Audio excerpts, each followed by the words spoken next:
Once upon a midnight dreary, while I pondered, weak and weary, over many a quaint and curious volume of forgotten lore, while I nodded, nearly napping, suddenly there came a tapping, as of someone gently rapping at my chamber door. "'Tis some visitor," I muttered, tapping at my chamber door. "Only this and nothing more." Distinctly I remember it was in the bleak December, and each separate dying ember wrought its ghost upon the floor. Eagerly I wished the morrow, vainly I had sought to borrow from my books surcease of sorrow, sorrow for the lost Lenore, for the rare and radiant maiden whom the angels named Lenore, nameless here forevermore. And the silken, sad, uncertain rustling of each purple curtain thrilled me, filled me with fantastic terrors never felt before, so that now, to still the beating of my heart, I stood repeating, "'Tis some visitor entreating entrance at my chamber door, some late visitor entreating entrance at my chamber door. This is it, and nothing more." Presently my soul grew stronger, hesitating then no longer. "Sir," said I, "or madam, truly your forgiveness I implore. But the fact is I was napping, and so gently came you rapping, and so faintly you came tapping at my chamber door, I scarce was sure I heard you." Here I opened wide the door. Darkness there, and nothing more. Deep into that darkness peering, long I stood there wondering, fearing, doubting, dreaming dreams no mortal ever dreamed to dream before. But the silence was unbroken, and the darkness gave no token, and the only word there spoken was the whispered word, "Lenore." This I whispered, and an echo murmured back the word, "Lenore." Merely this and nothing more. Back into the chamber turning, all my soul within me burning, soon I heard again a tapping somewhat louder than before. "Surely," said I, "surely that is something at my window lattice. Let me see then what thereat is, and this mystery explore. Let my heart be still a moment, and this mystery explore. 'Tis the wind, and nothing more." Open here I flung the shutter, when with many a flirt and flutter, in there stepped a stately raven of the saintly days of yore. Not the least obeisance made he, and not an instant stopped or stayed he, but with mien of lord or lady, perched above my chamber door, perched upon a bust of Pallas just above my chamber door, perched and sat, and nothing more. Then this ebony bird, beguiling my sad fancy into smiling, by the grave and stern decorum of the countenance it wore, "Though thy crest be shorn and shaven, thou," I said, "art sure no craven, ghastly grim and ancient raven, wandering from the nightly shore. Tell me what thy lordly name is on the night's Plutonian shore." Quoth the raven, "Nevermore." Much I marveled this ungainly fowl to hear discourse so plainly, though its answer little meaning, little relevancy bore. For we cannot help agreeing that no living human being ever yet was blessed with seeing bird above his chamber door, bird or beast upon the sculpture bust above his chamber door, with such name as Nevermore. But the raven, sitting lonely on the placid bust, spoke only that one word, as if his soul in that one word he did outpour. Nothing farther than he uttered, not a feather then he fluttered, till I scarcely more than muttered, "Other friends have flown before, on the morrow he will leave me, as my hopes have flown before." Then the bird said, "Nevermore." Startled at the stillness broken by reply so aptly spoken, "Doubtless," said I, "what it utters is its only stock and store, caught from some unhappy master, whom unmerciful disaster followed fast and followed faster, till his songs one burden bore, till the dirges of his hope that melancholy burden bore of never, nevermore. But the raven still beguiling all my sad soul into smiling, straight I wheeled a cushioned seat in front of bird and bust and door. Then upon the velvet sinking, I betook myself to linking fancy unto fancy, thinking that this ominous bird of yore, this grim, ungainly, ghastly, gaunt, and ominous bird of yore, meant in croaking nevermore. This I sat engaged in guessing, but no syllable expressing, to the fowl whose fiery eyes now burned into my bosom's core. This and more I sat divining, with my head at ease reclining on the cushion's velvet lining that the lamplight gloated o'er, but whose velvet violet lining with the lamplight gloating o'er she shall press nevermore. Then methought the air grew denser, perfumed from an unseen censer, swung by angels whose faint footfalls tinkled in the tufted floor. Wretch, I cried, thy God hath lent thee, by these angels he hath sent thee, respite and nepenthe from the memories of Lenore. Quaff, oh quaff this kind nepenthe, and forget this lost Lenore. Quoth the raven, nevermore. Prophet, said I, thing of evil, prophet still of bird or devil, whether tempter sent, or whether tempest tossed thee here ashore, desolate yet all undaunted, on this desert land enchanted, on this home by horror haunted, tell me truly, I implore, is there balm in Gilead? Tell me, I implore. Quoth the raven, nevermore. Prophet, said I, thing of evil, prophet still of bird or devil, by that heaven that bends above us, by that God we both adore, tell this soul with sorrow laden, if within the distant Aidenn it shall clasp a sainted maiden, whom the angels name Lenore, clasp a rare and radiant maiden, whom the angels name Lenore. Quoth the raven, nevermore. Be that word our sign of parting, bird or fiend, I shrieked upstarting. Get thee back into the tempest and the night's Plutonian shore. Leave no black plume as a token of what that lie thy soul has spoken. Leave my loneliness unbroken. Quit the bust above my door. Take thy beak from out my heart, and take thy form from off my door. Quoth the raven, nevermore. And the raven, never flitting, still is sitting, on the pallid bust of Pallas, just above my chamber door. And his eyes have all the seeming of a demon's that is dreaming, and the lamplight o'er him streaming throws his shadow on the floor.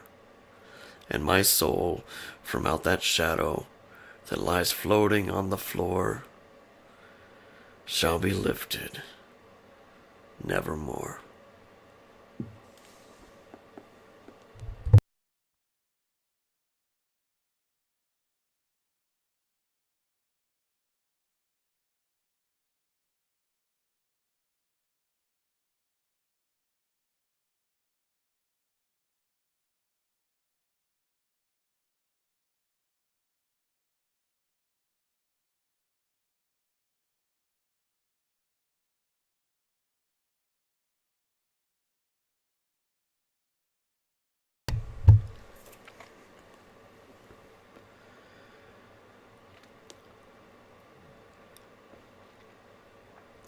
The mountain pinnacles slumber, valleys, crags, and caves are silent. Listen to me, said the demon as he placed his hand upon my head. The region of which I speak is a dreary region in Libya, by the borders of the river Zaire. And there is no quiet there, nor silence. The waters of the river have a saffron and sickly hue, and they follow not onwards to the sea, but palpitate forever and forever beneath the red eye of the sun with a tumultuous and convulsive motion. For many miles on either side of the river's oozy bed is a pale desert of gigantic water lilies. They sigh one unto the other in that solitude, and stretch towards the heaven their long and ghastly necks, and nod to and fro their everlasting heads. And there is an indistinct murmur which cometh out from among them like the rushing of subterranean water, and they sigh one unto the other. But there is a boundary to their realm, the boundary of the dark, horrible, lofty forest. There, like the waves about the Hebrides, the low underwood is agitated continually. But there is no wind throughout the heaven, and the tall primeval rocks, the tall primeval trees rock eternally hither and thither with a crashing and mighty sound, and from their high summits, one by one, drop everlasting dews, and at the roots strange poisonous flowers lie writhing in perturbed slumber, and overhead, with a rustling and loud noise, the gray clouds rush westwardly forever, until they roll, a cataract, over the fiery wall of the horizon. But there is no wind throughout the heaven, and by the shores of the river's air there is neither quiet nor silence. It was night, and the rain fell, and falling it was rain, but having fallen it was blood, and I stood in the morass among the tall, and the rain fell upon my head, and the lilies sighed one unto the other in the solemnity of their desolation. And all at once the moon arose through the thin ghastly mist, and was crimson in color, and mine eyes fell upon a huge gray rock which stood by the shore of the river, and was lighted by the light of the moon. And the rock was gray and ghastly and tall, and the rock was gray. Upon its front were characters engraven in the stone, and I walked through the morass of water lilies until I came close unto the shore, that I might read the characters upon the stone. But I could not decipher them, and I was going back into the morass, when the moon shone with a fuller red, and I turned and looked again upon the rock, and upon the characters, and the characters were desolation. And I looked upwards, and there stood a man upon the summit of the rock, and I hid myself among the water lilies, that I might discover the actions of the man. And the man was tall and stately in form, and was wrapped up from his shoulders to his feet in the toga of old Rome. And the outlines of his figure were indistinct, but his features were the features of a deity, for the mantle of the night, and of the mist, and of the moon, and of the dew had left uncovered the features of his face. And his brow was lofty with thought, and his eye wild with care, and in the few furrows upon his cheek I read the fables of sorrow, and weariness, and disgust with mankind, and a longing after solitude. And the man sat upon the rock, and leaned his head upon the hand, and looked out upon the desolation. He looked down into the low and quiet shrubbery, and up into the tall primeval trees, and up higher at the rustling heaven, and into the crimson moon. And I lay close within shelter of the lilies, and observed the actions of the man, and the man trembled in solitude. But the night waned, and he sat upon the rock. And the man turned his attention from the heaven, and looked out upon the dreary river's air, and upon the yellow ghastly waters, and upon the pale legions of the water lilies. And the man listened to the sighs of the water lilies, and to the murmur that came up from among them. And I lay close within my covert, and observed the actions of the man. And the man trembled in the solitude, but the night waned, and he sat upon the rock. Then I went down to the recesses of the morass, and waded afar in among the wilderness of the lilies, and called unto the hippopotami, which dwelt among the fens in the recesses of the morass. And the hippopotami heard my call, and came with the behemoth unto the foot of the rock, and roared loudly and fearfully beneath the moon. And I lay close within my covert, and observed the actions of the man. And the man trembled in the solitude, but the night waned, and he sat upon the rock. Then I cursed the elements with the curse of tumult, and a frightful tempest gathered in the heaven where before there had been no wind. And the heaven became livid with the violence of the tempest, and the rain beat upon the head of the man, and the floods of the river came down, and the river was tormented into foam, and the water lilies shrieked within their beds, and the forest crumbled before the wind, and the thunder rolled, and the lightning fell, and the rock rocked to its foundation. And I lay close within my covert, and observed the actions of the man. And the man trembled in solitude, but the night waned, and he sat upon the rock. Then I grew angry and cursed with the curse of silence the river, and the lilies, and the wind, and forest, and the heaven, and the thunder, and the sighs of the water lilies.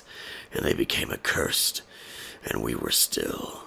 And the moon ceased to totter up its pathway to heaven, and the thunder died away, and the lightning did not flash, and the clouds hung motionless, and the waters sunk to their level and remained, and the trees ceased to rock, and the water lilies sighed no more, and the murmur was heard no longer from among them, nor any shadow of sound throughout the vast, illimitable desert.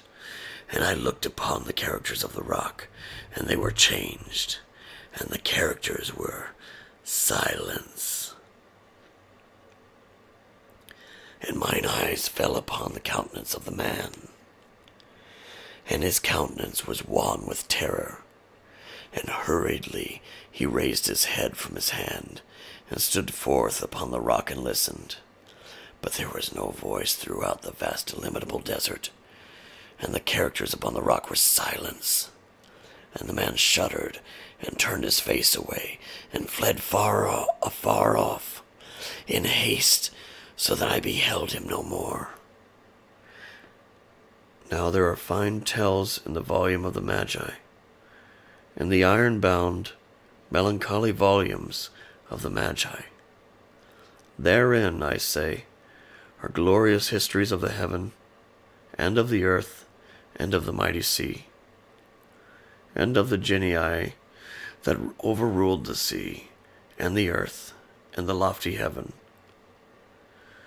There is much lore, too, in the sayings which were said by the Sibyls, and holy, holy things were heard of old by the dim leaves that trembled around Dodona. But as Allah liveth, that fable which the demon told me as he sat by my side in the shadow of the tomb, I hold to be the most wonderful of all. And as the demon made an end of his story, he fell back within the cavity of the tomb and laughed. And I could not laugh with the demon, and he cursed me because I could not laugh.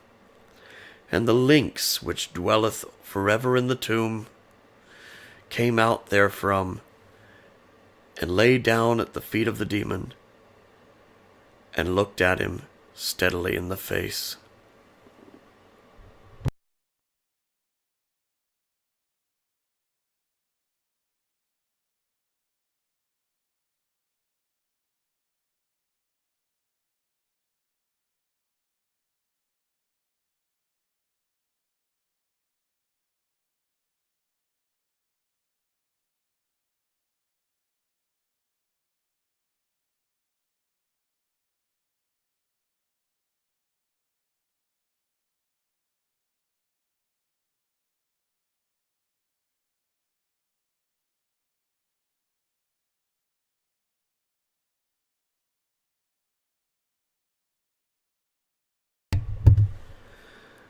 I see them.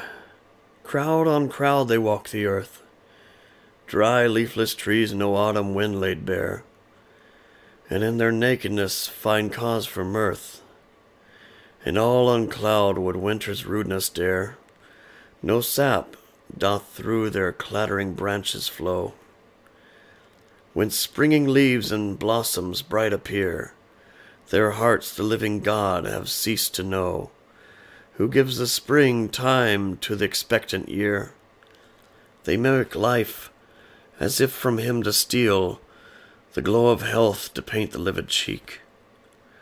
They borrow words for thoughts they cannot feel, that with a seeming heart their tongue may speak. And in their show of life more dead they live than those that to the earth with many tears they give.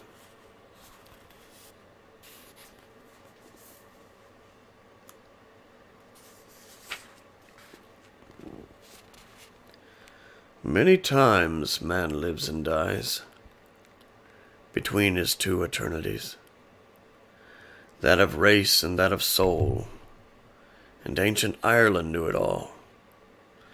Whether man die in his bed, or the rifle knocks him dead, a brief parting from those dear is the worst man has to fear.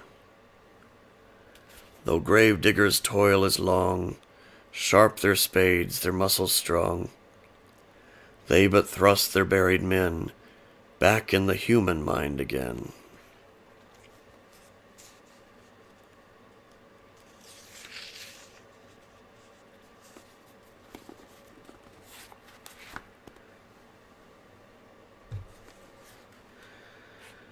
"Is there anybody there?" said the traveler, knocking on the moonlit door, and his horse in the silence champed the grasses of the forest's ferny floor. And a bird flew up out of the turret above the traveler's head, and he smote upon the door again a second time. "Is there anybody there?" he said. But no one descended to the traveler. No head from the leaf-fringed sill leaned over and looked into his gray eyes, where he stood perplexed and still. But only a host of phantom listeners that dwelt in the lone house then stood listening in the quiet of the moonlight to that voice from the world of men, stood thronging the faint moonbeams on the dark stair that goes down to the empty hall, hearkening in an air stirred and shaken by the lonely traveler's call. And he felt in his heart their strangeness, their stillness answering his cry, while his horse moved, cropping the dark turf, 'neath the starred and leafy sky. For he suddenly smote on the door even louder and shifted his head. "Tell them I came, and no one answered, that I kept my word," he said. Never the least stir made the listeners, though every word he spake fell echoing through the shadowiness of the still house from the one man left awake. Aye, they heard his foot upon the stirrup, and the sound of iron on stone, and how the silence surged softly backward when the plunging hoofs were gone.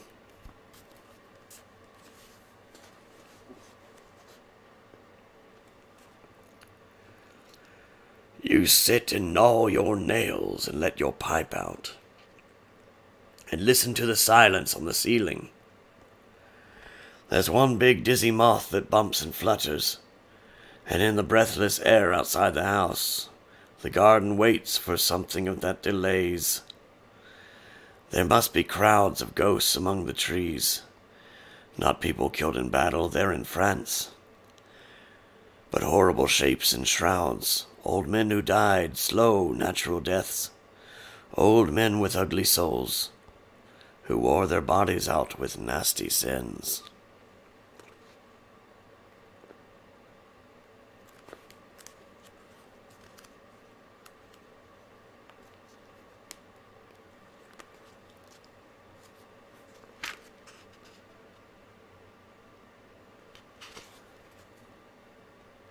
This old fella, he was going bird hunting.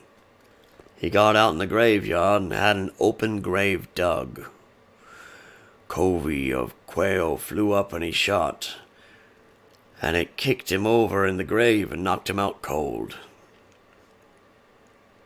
This night, though, a drunk man was coming through there. He was really loaded. He heard somebody hollering, "It's cold down here! It's cold down here!" Now, that old drunk man, he got on his knees and looked over in here, and he says, "Well, no wonder. You've done kicked all the dirt off of you."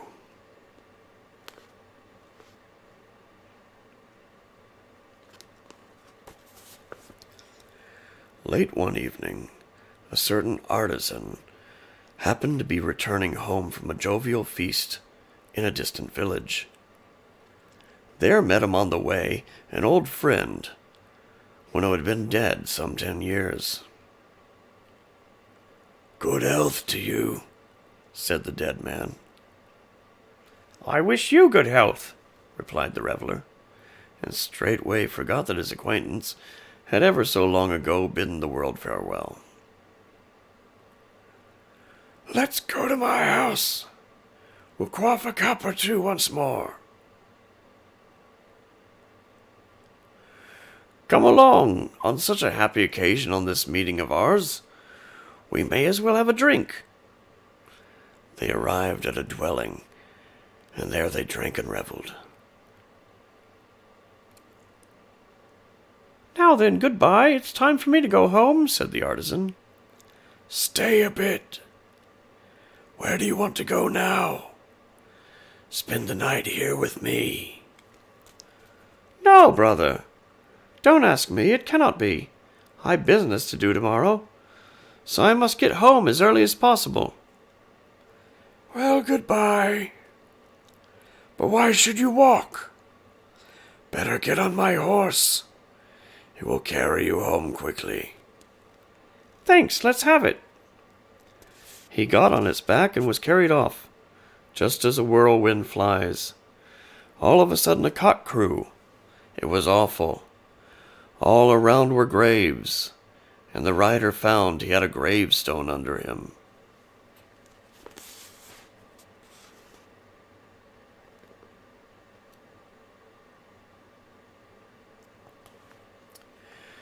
That was a Russian folktale collected by Afanasiev, 1863. Good old Afanasiev.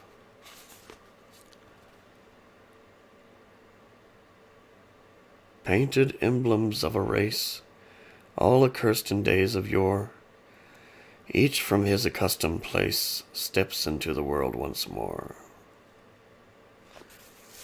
The pictures step from their frames and march around the stage. Sir Roderick. When the night wind howls and the chimney cowls, and the bat in the moonlight flies, and inky clouds like funeral shrouds sail over the midnight skies, when the footpads quail at the night bird's wail, and black dogs bay at the moon, then is the spectre's holiday, then is the ghost's high noon. Ha ha! Then is the ghost's high noon. From Ruddigore by W.S. Gilbert, 1887.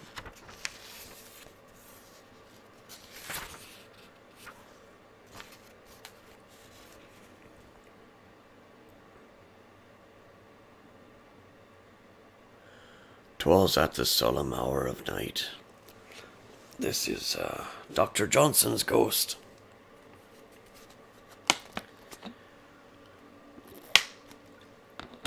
Dr. Johnson's ghost calling. On Boswell's Journal of a Tour to the Hebrides. "'Twas at the solemn hour of night, when men and spirits meet, that Johnson, huge majestic sprite, repaired to Boswell's feet. His face was like the full-orbed moon, wrapped in a threatening cloud, that bodes the tempest bursting soon, and winds that bluster loud. Terrific was his angry look, his pendant eyebrows frowned. Thrice in his hand he waved a book, then dashed it on the ground. "Behold," he cried, "perfidious man, this object of my rage. Bethink thee of the sordid plan that formed this venal page. Was it to make this base record that you my friendship sought, thus to retain each vagrant word, each undigested thought? Darest thou pretend that, meaning praise, thou seekest to raise my name, when all thy babbling pen betrays, but gives me churlish fame? Do readers in these annals trace the man that's wise and good? No, rather one of savage race, illiberal, fierce, and rude.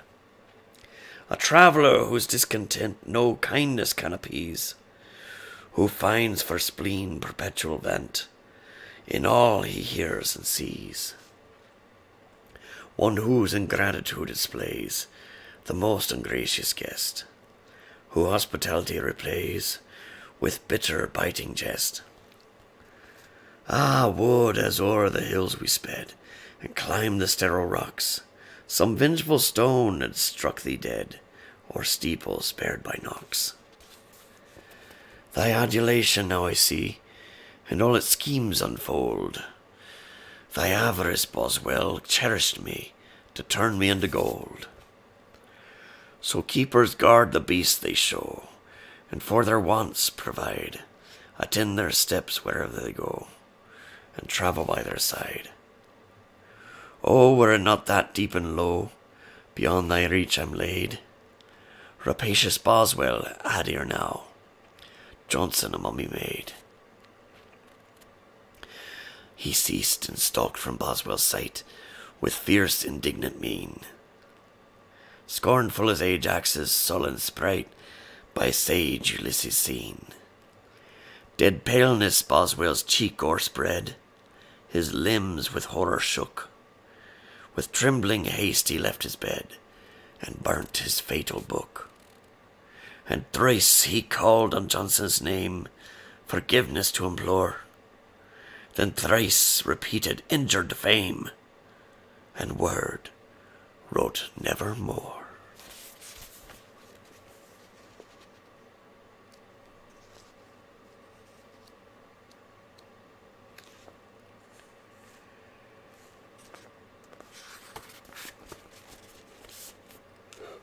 The Ghost That Jim Saw.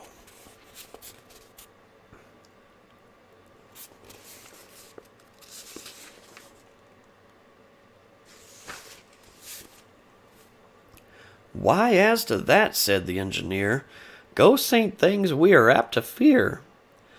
Spirits don't fool with levers much, and throttle valves don't take to such. And as for Jim, what happened to him was one half fact and t'other half whim. Running one night on the line he saw a house as plain as the moral law, just by the moonlight bank, and thence came a drunken man with no more sense than to drop on the rail, flat as a flail, as Jim drove by with the midnight mail. Down went the patents, steam reversed. Too late, for there came a thud, Jim cursed.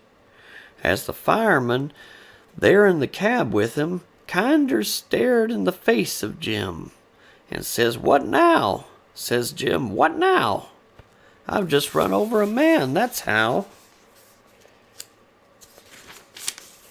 The firemen stared at Jim. They ran back, but they never found house or man. Nary a shadow within a mile. Jim turned pale, but he tried to smile. Then on he tore, 10 mile or more, in quicker time than he'd made afore. Would you believe it? The very next night, up rose that house in the moonlight white. Out comes the chap and drops as before. Down goes the brake and the rest encore. And so in fact each night that act occurred till folks swore Jim was cracked. Humph, let me see, it's a year now most that I met Jim east and says, "How's your ghost?" "Gone," says Jim, "and more it's plain that ghost don't trouble me again. I thought I shook that ghost when I took a place on an eastern line, but look, what should I meet the first trip out but the very house we talked about? And the selfsame man. Well, says I guess it's time to stop this your foolishness. So I crammed on steam, where there came a scream from my fireman, and just broke my dream. "You killed somebody," says I. "Not much. I've been thar often, and thar ain't no such. And now I'll prove it." Back we ran, and darn my skin, but there was a man on the rail dead, smashed in the head. Now I call that meanness. That's all Jim said.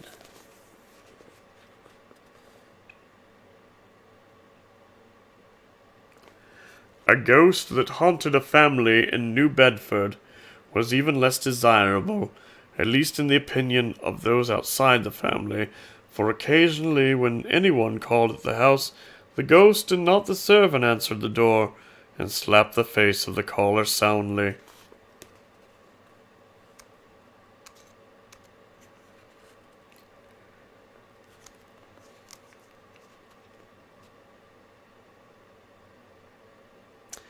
From ghoulies and ghosties and long-leggedy beasties and things that go bump in the night, God deliver us.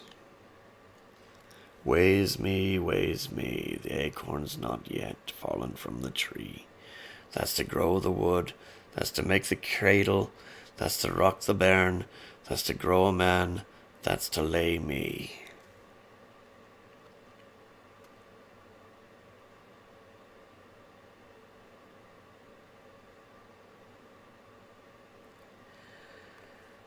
The acorn's not yet fallen from the tree. That's to grow the wood.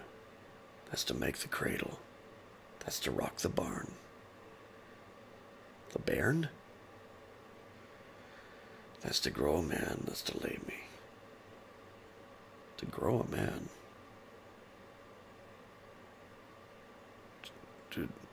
Does wood? Never mind.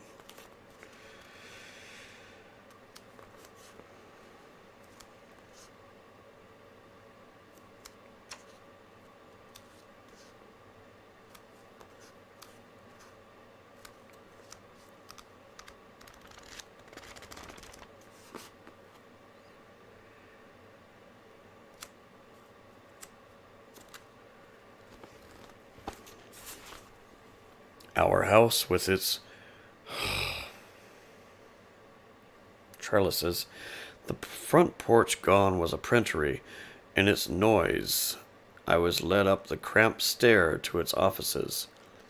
I saw the small window near which we slept as boys, how close the roof was, the heat of the galvanize. A desk in my mother's room, not that bed, sunlit, with its rose quilt where we were forbidden to sit. Pink handbills whirled, word under their spinning negative, and two girls stacked them from their retractable bed. Oy. As fast as my own images were reprinted, as I remembered them in an earlier life that made the sheets linen, the machine's furniture, her wardrobe, her winged angelic mirror, the hum of the wheel's elbow stopped, and there was a figure framed in the quiet window for whom this was home, tracing its dust, rubbing thumb and middle finger, then coming to me, not past, but through the machines, clear as a film, and as perfectly projected as a wall cut by the jalousy's slanted lines. He had done a self-portrait. It was accurate. In his transparent hand was a book I had read. In this pale blue notebook, where you found my verses, my father smiled. I appeared to make your life's choice, and the calling that you practice both reverses, and honor is mine from the moment it blent with yours. Now that you are twice my age, which is the boy's, which is the father's? Sir, I swallowed, they are one voice. In the printery's noise, and as we went downstairs, in that now familiar and unfamiliar house, he said in an accent of polished weariness, I was raised in this obscure Caribbean port, where my bastard father christened me for this shire, Warwick, the Bard's county, but never felt a part. Never felt part of the foreign machinery known as literature. I preferred verse to fame, but I wrote with the heart of an amateur. It's that will you inherit. I died on his birthday, one April. Your mother sewed her own costume as Portia. Then that disease, like Hamlet's old man, spread from an infected ear. I believe the parallel has brought you some peace, death imitating art, eh? At the door to the yard, he said, I grew grapes here, small, a little sour. Still grapes all the same. I remember them, I said. I thought they died before you were born. Are you sure? Yes, the furred nap like nettles, their gloves green acid. What was Warwick doing transplanting Warwickshire? I saw him patterned in shade, the leaves in his hair, the vines of the lucent body, the swift's blown seed.